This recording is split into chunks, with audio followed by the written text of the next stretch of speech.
शहर के पंचायत समिति सभागार में केंद्रीय बजट का सामूहिक श्रवण किया गया। बजट का लाइव प्रसारण सभागार में एलईडी स्क्रीन पर देखा और सुना गया। इस समावेशी, प्रगतिशील और दूरदर्शी बजट के लिए भाजपा कार्यकर्ताओं ने प्रधानमंत्री नरेंद्र मोदी और वित्त मंत्री निर्मला सीतारमण का हृदय से आभार जताया। जिला उपाध्यक्ष मधुसूदन राजपुरोहित ने बताया कि ये बजट विकसित भारत का मजबूत रोड मैप है, जो बुनियादी ढांचे से एआई तक, ग्रामीण समृद्धि से पर्यटन तक, युवा शक्ति की भागीदारी से मजबूत अर्थव्यवस्था तक और स्वास्थ्य सेवाओं से जन कल्याण तक हर क्षेत्र को समेटे हुए है।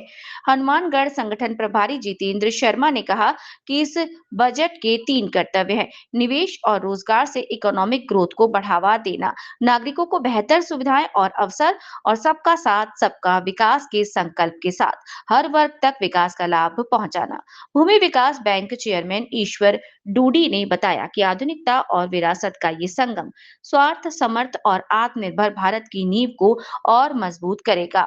इस अवसर पर सभापति राजकरण चौधरी, पार्षद हंसराज सिद्धि, डेयरी चेयरमैन लालचंद मूंड, नगर अध्यक्ष मुकेश भामा, राजवीर सिंह राठौर, भाजयुमो महामंत्री गुरु धानका, इंद्र सिंह शेखावत, निरंजन धानका सहित बड़ी संख्या में भाजपा कार्यकर्ता उपस्थित रहे। सर, आज केंद्र सरकार का नया बजट आया है अगले वर्ष के लिए। किस प्रकार का बजट ये जनहित के हिसाब से रहा है, क्या कहना चाहेंगे इसके ऊपर? आज 2026-27 का केंद्रीय बजट वित्त मंत्री सीतारमण जी के द्वारा पेश किया जा रहा है। माननीय प्रधानमंत्री श्री मोदी जी के नेतृत्व में लगातार तीसरी बार भारतीय जनता पार्टी की सरकार बनने के बाद में ये लगातार 12वां बजट पेश किया जा रहा है। मैं समझता हूँ इस बजट में प्रत्येक वर्ग को शामिल करने का काम किया गया है और ये बहुत प्रगतिशील और समावेशी बजट है। इस बजट में महिलाओं के लिए मैं समझता हूँ विशेष रूप से उन्होंने जो प्रत्येक जिले में महिला छात्रावास बनाने की घोषणा की गई है। आने वाले समय में निश्चित रूप से महिलाओं में शिक्षा में बढ़ोतरी होगी। उसके अलावा कृषि के क्षेत्र में भी आमूल कृषि का उत्पादन कैसे बढ़ाया जाए, किसान को कैसे समृद्ध किया जाए, किसान की कैसे सब्सिडी दी जाए, फसल बीमा के बारे में भी बहुत सारी चीज़ें इस बजट में सम्मिलित की गई है। उसके अलावा टैक्सेशन प्रकार जो है, कर की प्रणाली को बहुत सरलीकरण किया गया है और उसमें विशेष छूट भी दी गई है और नया टैक्स जो है उसका 1 अप्रैल से टैक्स की जो कार्रवाई की जाएगी। तो मैं समझता हूँ इससे जो छोटे व्यापारियों को है बहुत बड़ा लाभ मिलने वाला है। उसके अलावा कैंसर जैसी बड़ी भारी बीमारी जो है उसकी दवाइयों को बहुत सस्ता किया गया है और शराब जैसी जो बहुत ही एक हम अवगुण मानते हैं उसको बहुत महंगा किया गया है। उसके अलावा खेल के क्षेत्र में खेलो इंडिया के माध्यम से बच्चों को मोटिवेशन देने के लिए, खेल को ज़्यादा आगे बढ़ाने के लिए खेल में भी बहुत इसमें सम्मिलित किया गया है। मैं समझता हूँ ये बजट निश्चित रूप से आने वाले समय में देश की उन्नति और प्रगति में सहायक होगा। ये बजट 2026-27 को किस नज़रिए से देखते हैं आप? मैं इसको देश हित में बहुत ही अच्छा समझता हूँ। मोदी जी के नेतृत्व में ये जो जितने भी टैक्स में छूट की है और टैक्स में सज़ा का जो प्रावधान था वो भी है जो हटा दिया गया है।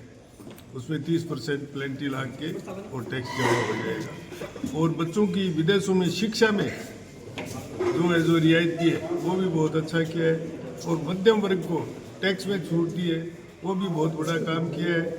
और दूसरा ये जो कन्या छात्रावास हर जिले में ये एक बहुत ही बड़ा है जो महिला विकास के लिए बहुत ही बड़ा अच्छा कदम है।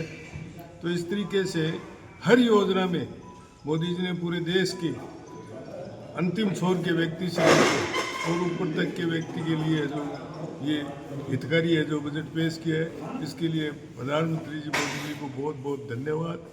कार्यकर्ताओं द्वारा यहाँ पे पंचायत समिति सभागार में ये बजट को पूरा सुना गया है, इस पर आप क्या कहना चाहेंगे? ये हमारी मोदी जी की केंद्र सरकार का एक कल्याणकारी बजट, जब से मोदी जी की सरकार बनी है हमारे केंद्र में, तब से लगातार देश प्रगति पर आगे बढ़ रहा है, उसमें सर्वाधिक जो महत्वपूर्ण योगदान है वो उनके बजट का, उनके आर्थिक प्रबंधन का और टैक्सों को सरलीकरण करके और जो मध्यम वर्ग है उसको अधिक से अधिक फ़ायदा पहुंचाने का हो रहा है। आज का बजट में भी हमने देखा है कि काफ़ी चीज़ें सस्ती की है।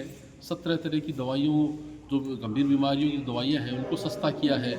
इसके अलावा जो टैक्स में जो मध्यम वर्ग को बड़ी राहत देते हुए, जैसे एक चीज़ उन्होंने ये पेनल्टी है ये हटा करके इसको फीस में बदला है।